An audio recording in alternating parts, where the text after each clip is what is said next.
우리가 흔히 사용하는 단어 중에 시선이라는 단어가 있습니다. 우리가 즐겨 부르는 찬양의 제목이기도 한 이 시선이라는 말의 뜻은 사전적 의미로 눈이 가는 길 또는 눈의 방향이라고 정의 내릴 수 있습니다. 또는 주의 또는 관심을 비유적으로 이르는 말이라는 의미를 또한 가지고 있습니다.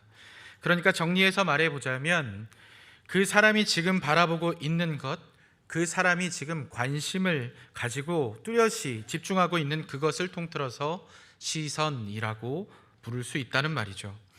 그래서 일반적으로 그냥 생각해 볼 때에도 나의 시선이 그 사람에게 현재 관심을 끌고 있는 무언가, 즉 그 사람이 흥미를 가지고 있는 대상 또는 물건에게 가 있기 마련이라는 것도 우리가 쉽게 짐작해 볼 수 있습니다. 그렇기 때문에 그 사람의 시선이 어디에 머무는가를 보면 그 사람의 삶의 가치관과 관심사를 파악할 수 있다고 해도 과언은 아닐 것입니다. 하지만 우리가 신앙생활을 하면서 너무나도 뼈저리게 느끼게 되는 것이 한 가지가 있다면 하나님의 시선, 즉 하나님의 관심과 생각이 우리와 거의 다르다는 것을 알게 된다는 것이죠. 왜 그럴까라는 질문을 던져보면 답은 의외로 간단합니다. 하나님은 하나님이시고 우리는 그분의 피조물이기 때문입니다. 단적인 예로 하나님과 사람의 구원에 대한 인식의 차이를 들어볼 수가 있는데, 하나님의 시선은 택함받은 모든 민족과 모든 사람을 사랑하시고 구원하시려는 계획에 다 있다라는 것을 알게 되는 반면에, 사람은 말 그대로 잘 먹고 잘 사는 것, 그것의 구원에만 시선이 가 있다라고 알게 된다는 것이죠.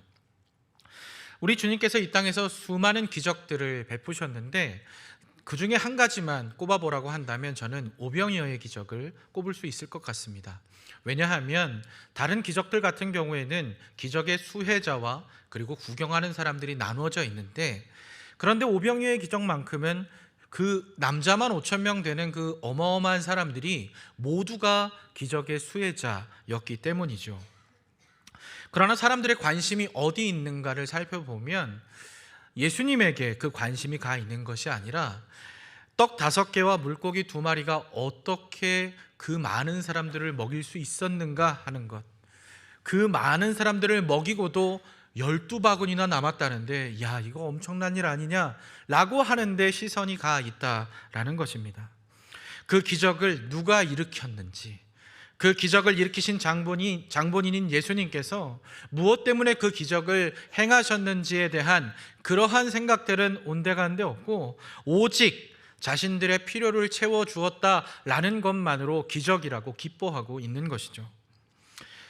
이러한 사람들의 생각과 기대를 알고 계셨던 우리 주님께서는 건너편으로 건너가 버리셨습니다. 그런데 주님 그곳에 가시는지 어떻게 알고 사람들이 또 까마득하게 모여드는 것을 발견하게 되는 것이죠. 왜냐하면 그들이 시선을 두고 있는 그것, 배고픔, 욕망 등을 해결해 주시길 원했기 때문입니다. 그래서 이렇게 몰려온 사람들에게 우리 주님 이렇게 말씀하십니다. 요한복음 6장 26절입니다. 예수께서 대답하여 이르시되 내가 진실로 진실로 너희에게 이르노니 너희가 나를 찾는 것은 표적을 본 까닭이 아니요 떡을 먹고 배부른 까닭이로다. 여러분, 다시 말씀드리지만 하나님의 관심과 그 시선은 단순히 백성의 어려움을, 당장의 어려움을 해결해 주는 것에만 머물러 있지 않습니다. 예수님을 이 땅의 메시아로 허락하신 하나님 아버지의 그 놀라우신 은혜와 사랑은, 그 관심이 모든 백성이 죄에서 구원받아야 한다는 것에 머물러 있었다라는 것이죠. 그러나 사람들의 시선은 하나님과 달랐습니다. 그들은 여전히 자신의 필요를 위해서 메시아가 필요합니다. 사랑하는 성도 여러분, 이런 질문을 안타깝게 드려보아야 할 것 같습니다. 여러분의 신앙은 안녕하십니까? 제가 오늘 본문의 제목을 하나님과 동행한다는 것이라고 정해보았는데, 만약 우리가 하나님의 뜻 가운데 하나님의 뜻이 임하는 그곳에 시선을 맞추지 못하고 우리의 관심을 두지 못한다면 단언컨대 우리는 하나님과 동행할 수 없습니다. 오늘 본문은 우리에게 이스라엘의 사사 중 한 사람인 입다를 소개합니다. 그런데 여기 입다를 소개하는 표현 중에 우리의 시선을 끄는 한 표현이 있습니다. 그것은 바로 큰 용사라는 표현입니다. 하지만 우리도 잘 알고 있는 것처럼 입다가 외적인 요건으로 봤을 때 전혀 큰 용사에 부합하지 않는 사람이다라는 것을 알게 됩니다. 그는 우리가 흔히 생각할 수 있는 조건, 그러한 일반적인 인식에 비추어 보면 그는 사회적 낙오자에 불과했거든요. 참 안타깝게도 그는 아버지 길르앗이 기생에게 들어가 태어나게 된 말 그대로 천대받는 아들이었습니다. 게다가 그 집안의 안주인인 아버지의 본처는 입다를 굉장히 미워했을 것으로 추측해 볼 수가 있습니다. 한편으로 생각해 보면 이 본처의 입장도 이해가 되는 것이, 남편이 어디 나갔다가 바람을 피워가지고 바람을 핀 것도 미워 죽겠는데 어디서 애를 데리고 왔어요. 얼마나 밉겠습니까? 물론 입다가 잘못한 건 아니지만 남편이 미우니까 데려온 이 아이인 입다도 너무나 미운 거죠. 그렇게 사회적으로 경원시되고, 그리고 가정 안에서 또한 오늘 본문에 나와 있는 것처럼 배다른 형제들에게도 미움을 받게 된 입다였습니다. 결국 입다는 집에서 또 공동체에서 쫓겨나게 되었습니다. 성경이 말씀하시는 이 큰 용사라는 호칭이 너무나도 무색하게, 입다는 초라하게 집에서 쫓겨나 폐잔병처럼 저 도비라는 변두리 지역에 살아갈 수밖에 없게 된 것이죠. 오늘 본문을 보면 그가 돕당에 거주할 때에 온갖 잡류가 그에게로 모여와서 그와 함께 출입하였더라 하고 말씀하고 있습니다. 그러니까 주목 좀 쓴다고 하는 사람들이 그냥 모여와서 입다를 큰형님 삼고 그렇게 살아가게 되었다라는 거예요. 입다의 인생은 사람들이 보기에도 입다 자신 또한 그렇게 생각했을 것 같습니다. 여기서 끝이구나. 이제 나의 인생은 여기서 더 나아갈 것이 없구나 라고 말이죠. 그런데 입다에 대한 사사기의 기록을 우리가 묵상하다 보면 계속해서 품게 되는 의문이 있더란 말입니다. 무엇일까요? 아까 우리가 주목해서 보았던 이 단어, 큰 용사라는 단어를 하나님이 거두시지 않는다라는 것입니다. 이는 하나님께서 그렇게 인정하셨다라고 보아도 무방합니다. 사람들은 쫓겨난 입다가 그냥 그렇게 낙오자로 살다가 죽을 줄 알았는데, 그러나 하나님의 관점은 우리와 달랐던 것이죠. 아무것도 아닌 그저 버림받아 상처받고 살아가는 한 인생을 들어서 이스라엘을 구원하는 용사로 쓰시게 될 줄을 누가 알았겠습니까? 우리는 입다에 대한 많은 이야기들을 들어 알고 있습니다. 특별히 가장 유명한 이야기는 서원 잘못해가지고 딸을 하나님 앞에 번제로 드려야만 했던 그러한 이야기를 우리가 잘 알고 있죠. 그러나 오늘은 입다에 대한 그런 여러 가지 이야기들은 잠깐 내려놓고 오늘 우리가 분명하게 알게 되는 한 가지 사실에 집중하여 이 말씀을 나누어 보려고 합니다. 그것은 바로 하나님께 쓰임받는 가장 중요한 조건이 무엇인가라고 물었을 때 겉으로 드러나 보이는 외적인 능력이나 사회적 지위, 명예 등이 하나님이 우리를 쓰시는 조건이 아니다라는 것이죠. 물론 하나님께서 능력 있고 재능 있는 자들을 쓰지 않으신다는 말이 아닙니다. 그러한 개인의 능력이나 재력, 명예, 사회적 지위 등이 하나님의 일을 이루어가는 메인이 아니라는 걸 말씀드리고 싶은 거예요.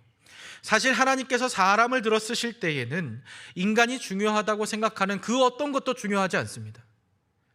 그저 하나님께 쓰임받을 만한 그릇이 되면 되는 거예요. 그게 어떤 모양이든 상관없습니다. 어떤 모양이든 상관없이 하나님이 우리의 인생을 들어 쓰실 때에는 그 그릇에 맞는 곳에 쓰시는 거예요. 하나님의 주권대로. 하나님께서 타락하여 죄악 속에 살아가는 그들을 다시 회복시키기 위한 단계를 밟아 나가시게 됩니다. 이스라엘 민족이 사사기에서 계속해서 반복하는 사이클이 있잖아요. 타락했는데 너무 고통스러워지고, 그러니까 하나님을 다시 기억하게 되고 부르짖으면 사사 세워서 구원하시고, 그리고 또 평화가 이어지다가 또 타락하고, 이러한 인생의 사이클들이 계속해서 진행해 가는 가운데 부르짖는 이스라엘 백성들을 향하여 하나님께서 한 가지 방법을 제시하십니다. 그것이 바로 암몬 족속을 통한 어려움을 주시는 거였어요. 이스라엘 백성들의 귀에 암몬 족속이 일어나서 이스라엘을 치려한다는 소식이 들려왔습니다. 암몬 자손은 아브라함의 조카 롯의 아들인 베남미의 자손들이 모여서 이룬 족속입니다. 창세기 19장 36절에서 38절을 보니까 롯의 두 딸이 아버지로 말미암아 임신하고 큰 딸은 아들을 낳아 이름을 모압이라 하였으니 오늘날 모압의 조상이요, 작은 딸도 아들을 낳아 이름을 베남미라 하였으니 오늘날 암몬 자손의 조상이었더라 하고 말씀하고 계심을 우리가 발견하게 됩니다. 즉 하나님께서 소돔과 고모라를 심판하실 때 그곳에 살고 있던 롯의 가족들을 구원하셔서 소알이라는 곳으로 옮겨주셨죠. 그렇게 소알이라는 곳에 가는 동안에 롯의 아내가 하나님의 말씀을 믿지 않고 불타고 있는 소돔과 고모라를 돌아보는 바람에 소금 기둥이 되어버렸고, 어떻게 하면 대를 이을 수 있을까라는 딸들의 발칙한 생각으로 인해서 아버지에게 술 잔뜩 먹이고 아버지와 동침함으로 두 딸이 임신하게 되었다라는 것이었죠. 그래서 큰 딸에게 모압 족속의 조상인 모압이, 작은 딸에게 암몬 족속의 조상인 베남미가 태어나게 된 것입니다. 찬찬히 따지고 보면 암몬 족속은 이스라엘의 조상 아브라함의 조카 롯으로부터 시작된 민족이기 때문에 이스라엘의 먼 친척이라고 봐도 무방합니다. 그래서 신명기 2장 9절과 18절에는 하나님께서 모압과 암몬을 치지 말라고 명령하시는 장면도 등장을 합니다. 그러한 암몬 족속이 타락해버린 이스라엘을 징계하시는 하나님의 채찍으로서 역사의 전면에 등장을 하고 있는 것이죠. 이러한 상황이 되니까 입다를 쫓아냈던 그 장로들이 입다를 찾아가게 됩니다. 그리고 입다에게 도움을 요청하는 것이죠. 사사기 11장 6절입니다. 입다에게 이르되 우리가 암몬 자손과 싸우려 하니 당신은 와서 우리의 장관이 되라 하니. 여러분, 이러한 장로들의 태도의 변화를 본 입다의 입장이라면 어떠한 기분이 들었을까요? 아마도 우쭐하지 않았을까 싶어요. 한편으로는 또 참 뻔뻔하다라고 생각했을 것 같아요. 쫓아낼 때는 언제고, 이제 와서 큰일이 터지니까 와서 뻔뻔하게 얼굴에 철판을 깔고 도움을 청하고 있는 이 장로들의 모습이 좋게 보였겠느냐고요. 그런데 장로들이 어떻게 지금 이 입다를 설득하고 있습니까? 보시면 이스라엘의 장관을 삼아 주겠다라고 이야기합니다.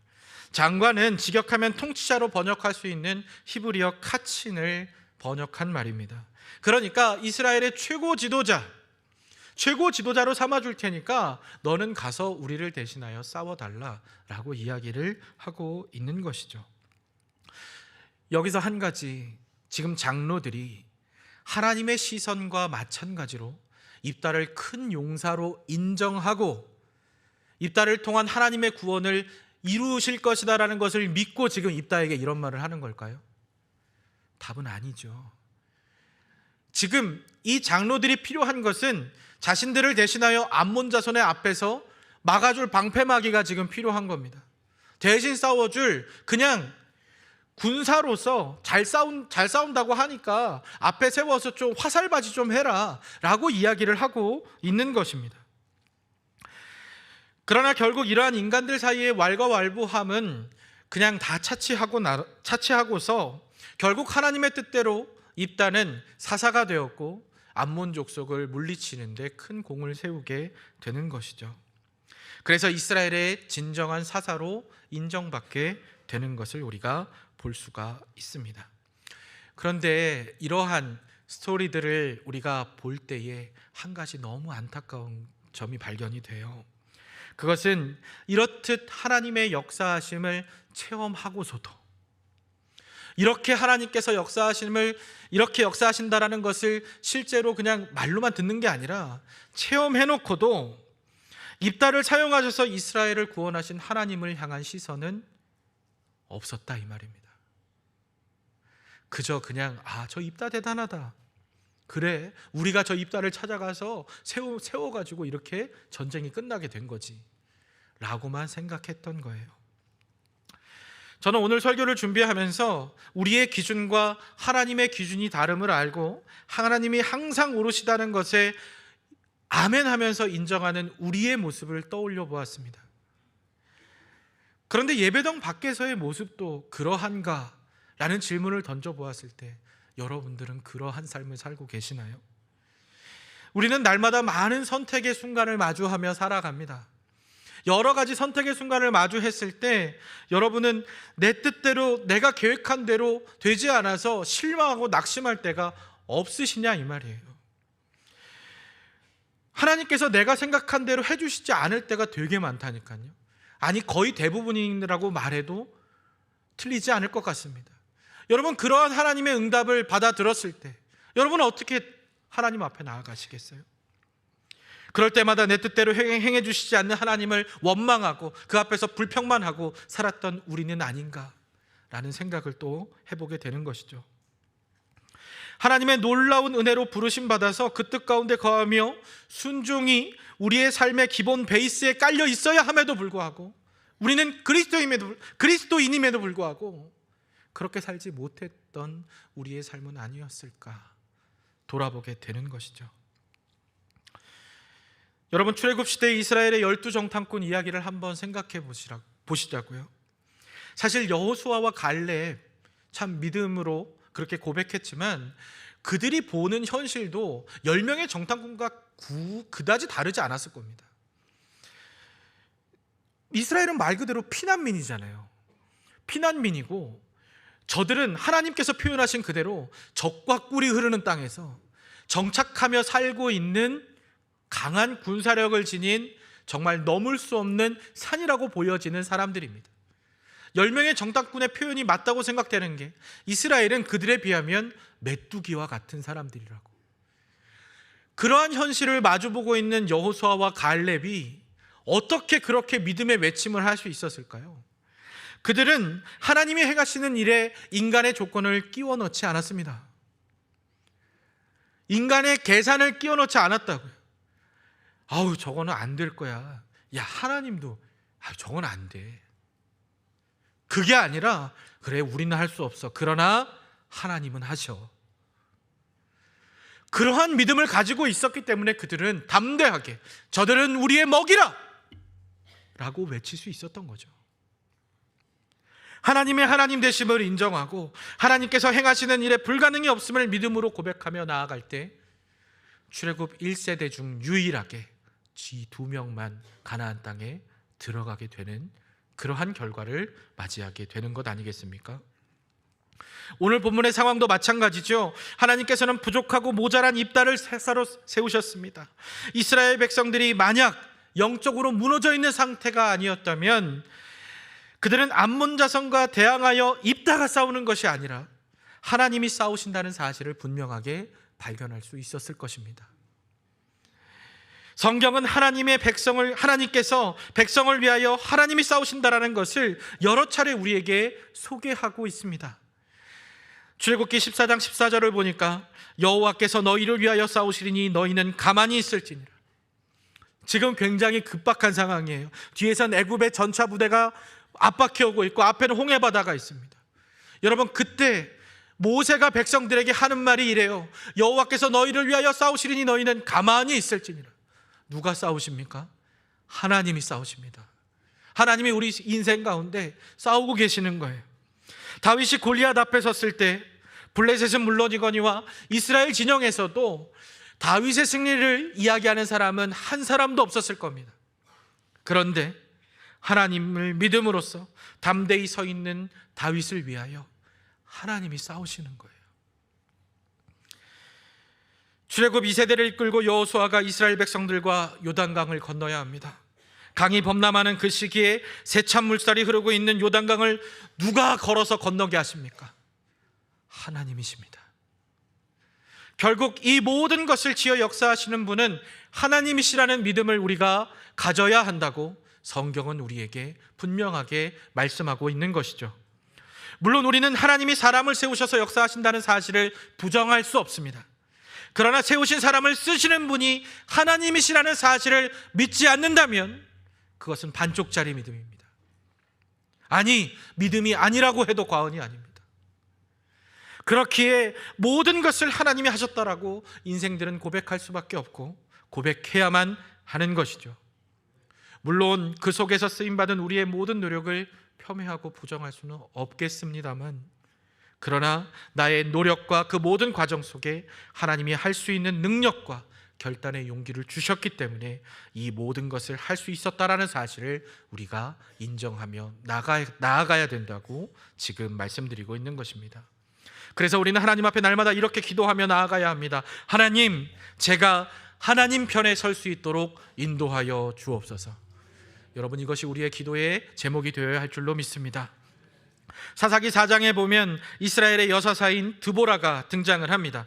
당시 이스라엘을 괴롭히던 족속은 가나안 족속이었는데 야빈이라는 왕이 철병거 900대를 가지고 있었다라고 성경이 기록합니다. 오늘날의 개념과 비교해 본다면 보병만 있는 이스라엘과 비교해 볼 때 탱크를 가지고 있는 거예요. 탱크를 가지고 있는 군대를 가지고 있어서 비교해 보면 비교 자체가 참 민망한 상황이 되는 것이죠. 성경은 가나안 족속이 이러한 군사력을 바탕으로 이스라엘을 심히 학대했다라고 기록하고 있습니다. 그래서 너무 괴롭고 힘드니까 이스라엘 백성들이 어떻게 했겠어요? 하나님께 기도해야죠. 아무리 잊고 살았지만 지금 힘드니까 하나님을 찾는 거예요. 하나님께 기도했어요. 그런 시기에 사사 드보라에게 하나님의 말씀이 임했습니다. 그래서 드보라는 바락이라는 사람을 불렀습니다. 그리고 말합니다. 하나님께서 납달리 자손과 스불론 자손 10,000명을 데리고 다볼산으로 가라 명령하셨다. 그리고 이어서 이렇게 이야기합니다. 사사기 4장 7절입니다. 내가 야빈의 군대 장관 시스라와 그의 병거들과 그의 무리를 기송강으로 이끌어 내게 이르게 하고 그를 내 손에 넘겨주리라 하셨느니라. 아멘. 이 말이 무슨 말입니까? 너 이겼어 라는 말입니다. 그런데 아직 사실은 안 이겼어요. 현실은 변한 것이 없어요. 아직 철병거 900대가 시퍼렇게 살아 있습니다. 반면 이스라엘은 여전히 연약해요. 그런데 하나님이 뭐라고 선포하셨다고요? 너 이겼어. 승리를 선포하셨습니다. 그런데 이러한 상황 속에서 이러한 하나님의 말씀이 주어졌을 때 바락이 어떻게 반응하는지 한번 보시겠습니다. 사사기 4장 8절입니다. 바락이 그에게 이르되 만일 당신이 나와 함께 가면 내가 가려니와 만일 당신이 나와 함께 가지 아니하면 나도 가지 아니하겠노라. 여기서 발견할 수 있는 바락의 문제가 무엇일까요? 첫 번째는 온전한 순종을 하지 않았다라는 거예요. 조건을 붙이고 있죠. 사사 드보라가 당신이 하나님의 사사 아닙니까? 하나님이 이렇게 말씀하셨지만 그래도 당신이 나와 함께 하지 않으면 나는 순종할 수 없습니다 라고 이야기를 하고 있는 거예요. 자신의 요구대로 해주지 않으면 믿지 않고 순종할 수 없다 라고 이야기하는 거죠. 아마도 바락의 머릿속에는 철병거 900대가 그려지지 않았을까요? 반면 또 이스라엘의 참혹한, 비교하면 너무나도 뭐라 그래요? 아주 그냥 잽도 안 되는 그런 상황이 머릿속에 펼쳐지지 않을까 싶어요. 하나님을 온전히 믿는 것이 아니라 혹시라도 내가 가서 죽으면 어떡해 라고 생각을 했던 것이죠. 결국 그는 전투에서는 승리하지만 결국 가나안의 군대 장관의 목은 취하지 못하고 하나님이 주시는 모든 영광스러운 상황을 누리지 못하는 결과를 받아들이게 됩니다. 사랑하는 성도 여러분, 하나님께서는 상황과 환경의 어떠함을 이야기하지 않으시고 이미 승리를 선포하셨습니다. 이것은 단지 드보라와 이 바락에게만 하신 것이 아니라 우리의 삶 속에도 동일하게 선포하셨습니다.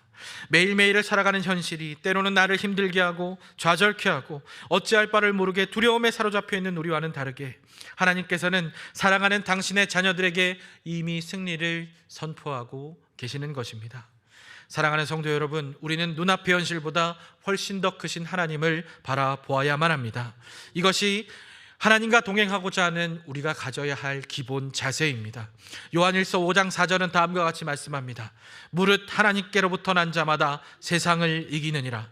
세상을 이기는 승리는 이것이니 우리의 믿음이니라. 아멘. 그렇습니다. 이 세상에 나를 둘러싸고 있는 많은 노성벽들이 있을 수 있죠. 내 눈앞에 흉흉하게 버티고 있는 철병거 900대가 있을 수 있습니다. 그렇게 암담한 현실이 나의 앞에 펼쳐져 있다 할지라도 하나님을 믿는 우리이기에 더 중요하게 생각해야 할 것은 지금 나를 붙들고 계시는 분이 누구이신가? 라는 질문에 대한 답입니다. 저들은 우리의 먹이라 라고 외쳤던 여호수아처럼, 그리고 열왕기하 6장에 아람 군대가 성을 둘러싸고 위협하는 현실 속에서 엘리사가 사환에게 말한 것처럼 두려워하지 말라, 우리와 함께한 자가 그들과 함께한 자보다 많으니라 하고 믿음으로 선포했던 것처럼, 현실이 비록 암담하여 헤쳐나갈 수 없을 것처럼 좌절감만 나에게 심어준다 할지라도 나와 함께 하시는 분이 하나님이시라면 그 시점에서 우리는 이미 승리한 것입니다. 여러분, 아모스 3장 3절의 말씀을 혹시 알고 계시나요? 두 사람이 뜻이 같지 않은데 어찌 동행하겠으며. 이 말씀은 우리가 하나님 편에 서지 않으면 하나님과 동행할 수 없다라고 우리에게 분명하게 알게 합니다. 즉, 그리스도인은 하나님과 뜻을 맞추어 걷기 위해 애쓰는 사람들이라는 말이죠. 그렇게 살았던 대표적인 사람이 바로 우리가 잘 알고 있는 다윗입니다. 사도행전 13장에 나오는 사도 바울의 설교 안에서 22절에 보면 하나님께서 이렇게 말씀하고 계십니다. 내가 이새의 아들 다윗을 만나니 내 마음에 맞는 사람이라, 내 뜻을 다 이루리라.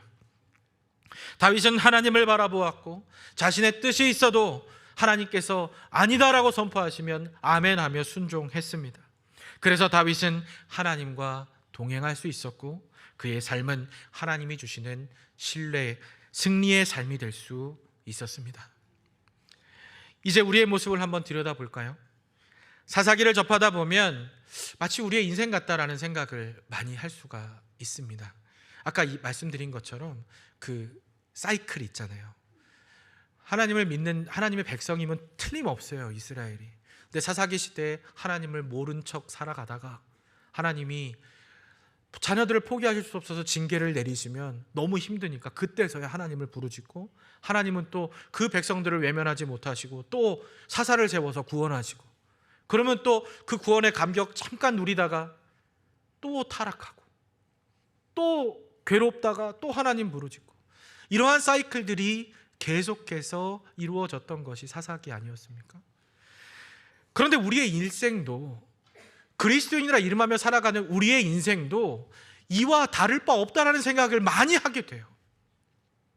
아까 이야기한 것처럼 교회 안에서는 아멘 할렐루야, 주님이 주시는 것이 가장 좋고 오직 주님만이 나의 반석이시고 나의 등불이시고 내 예수 이름 말고는 다 필요 없다라고 고백하셨잖아요.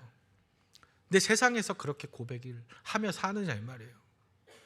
저는 성경을 보면 항상 그런 느낌이 들어요. 하나님께서 저에게 이런 질문을 하시는 것 같아요. 맨날 너 그래도 나 믿을래? 너 그래도 나 믿어? 여러분, 그래도 하나님 믿으시겠습니까? 그리 아니하실지라도 믿으시겠습니까? 무화과 나뭇잎이 마르고 밭에 포도원 수출이 하나도 없어도 믿으시겠습니까? 몇 분밖에 안 믿으시는 것 같은데요? 여러분, 쉬운 일은 아니에요. 결코 쉽다고 말씀드리는 것이 아닙니다. 그러나 우리의 정체성을 한번 기억해 보자고요. 하나님과의 동행이요, 너무 거창한 주제인데 여러분, 할 수 있는 방법은 하나님 편에 서는 수밖에 없습니다. 우리 때로 이렇게 기도하잖아요. 하나님, 나와 함께 해주세요. 아니요, 바뀌어야 돼요. 하나님, 내가 하나님과 함께 하게 해주세요. 여러분, 그게 맞는 기도 아니겠습니까? 내 뜻을 하나님께 강요하면서 하나님 이거 안 해주시면, 하나님 이거 안 해주시면, 하나님 지금부터 20일 동안 작정하고 금식하며 기도합니다, 들어주세요. 그러다 안 들어주시면 어떡할 거예요? 내가 원하는 대로. 그러면 20일 금식 더 늘리실 건가요? 하나님 들어주실 때까지? 하나님 영원히 아니라고 하시면 어떻게 하실 거예요? 하나님 떠나실 건가요?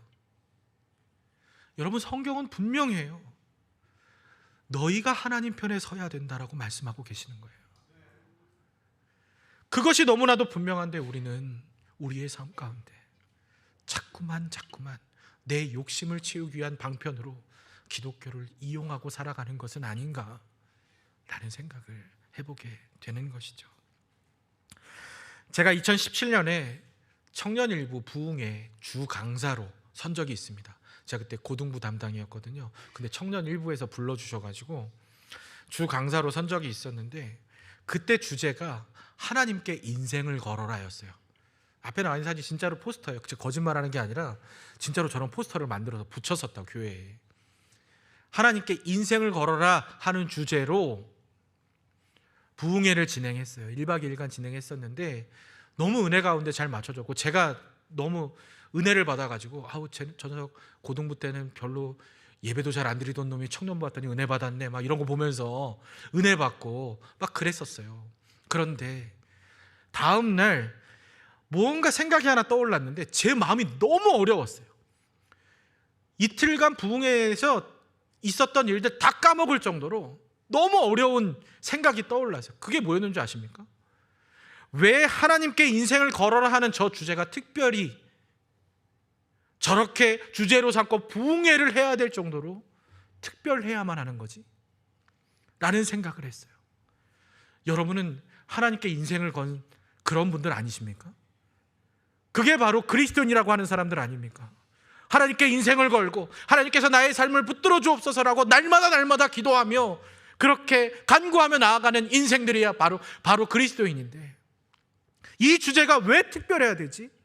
라는 생각 때문에 너무나도 어려웠어요. 너무 힘들었어요. 울 수밖에 없었다니까요. 요한계시록 14장 4절을 보면 성도를 가리켜서 이 사람들은 어린 양이 어디로 인도하든지 따라가는 자며, 이렇게 말씀하고 있어요. 여러분 정말 예수님 따라가시겠습니까? 예수 따라가며 복음 순종하면 좋은 일만 없다니까요. 꽃밭만 없다니까요. 사랑하는 성도 여러분, 나의 생각과 다른 인생의 여정이 나의 삶 가운데 펼쳐진다 할지라도 하나님께서 그 자녀들을 나쁘게 인도하실 리 없으며 나의 모든 계획보다, 나의 어떠한 생각보다 크고 위대하신 계획을 나의 삶 속에 이루어 가고 계신다라는 사실을 인정하고 믿으신다면 그러한 상황 속에서도 아멘 할 수 있는 우리가 되기를 간절히 소망합니다. 이제 말씀을 맺겠습니다. 지금도 그렇지만 세상은 이러한 우리들을 이상하게 볼 거예요. 예전에도 그랬고 현재도 그렇고 앞으로도 이상하게 볼 거예요. 무식하고 편협하고 그런 이상한 사람들. 그러나 기억하십시오. 고린도전서 1장 18절입니다. 이 말씀은 다 같이 읽겠습니다. 십자가의 도가 멸망하는 자들에게는 미련한 것이요 구원을 받는 우리에게는 하나님의 능력이라. 아멘. 좌절되고 어렵고 때로는 행복하고 기쁘게 살고 있는 현실 속에서 내가 하나님의 백성이라는 사실을 우리는 명심하고 살아가야 합니다. 2026년 우리 교회 주일학교 학생들이 공부하는 하나바이블의 총 주제가 성경적 세계관입니다. 성경적 세계관을 가지고 하나님의 뜻대로 살아가자고 하는 이 외침이 비단 어린아이들의 외침으로 끝나야겠습니까? 성경을 중심으로 성경적 가치관을 가지고 하나님이 나에게 주신 그 인생을 가장 좋은 길로 이끄시는 것을 믿으며 감사함으로 주님과 동행하는 삶을 살아갈 때 우리의 삶은 행복한 삶이 될 줄로 믿습니다. 우리의 오늘 스승의 주일이라고 말씀드렸잖아요. 우리의 참 스승 되시는 주 예수님의 참된 가르침을 마음에 새기시면서 우리 모두가 감사함으로 주님과 동행하며 나아갈 수 있는 귀한 우리의 삶이 되기를 주 예수님의 이름으로 간절히 축원합니다. 다 같이 자리에서 일어나셔서 마지막 찬양으로 함께 하시겠습니다.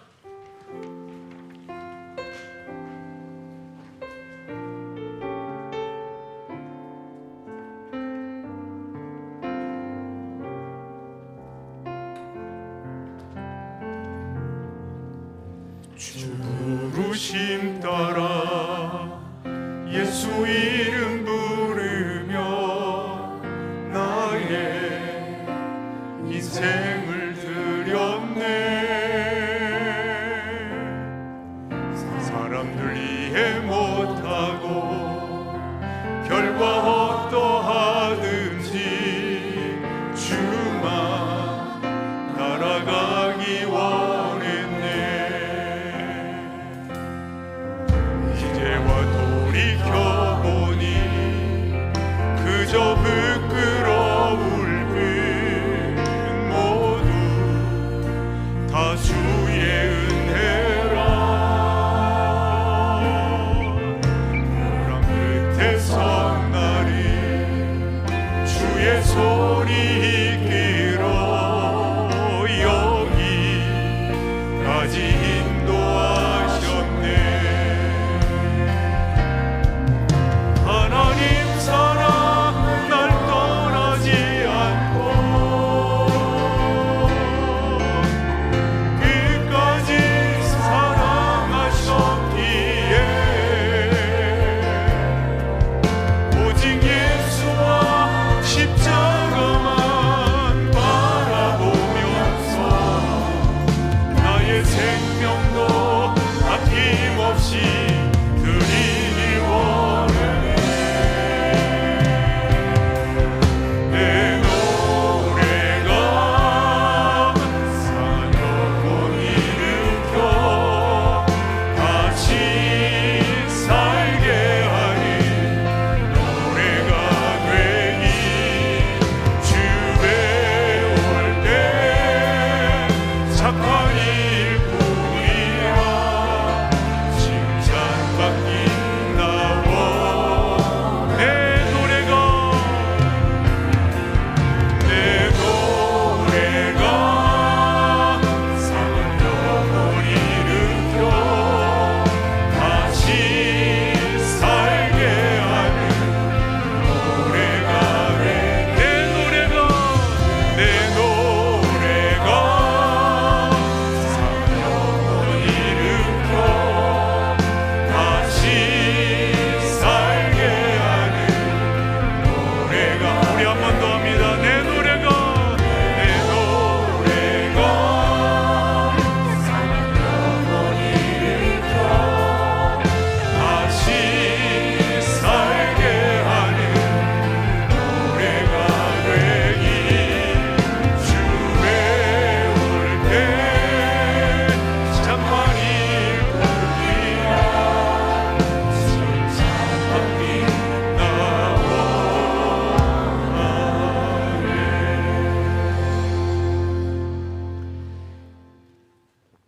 이제껏 우리가 살아온 것은 주님의 크고도 넓은 은혜인 것을 고백합니다. 성령 하나님이 도우지 아니하셨으면 어찌 내가 이 자리에 서 있을 수가 있겠습니까?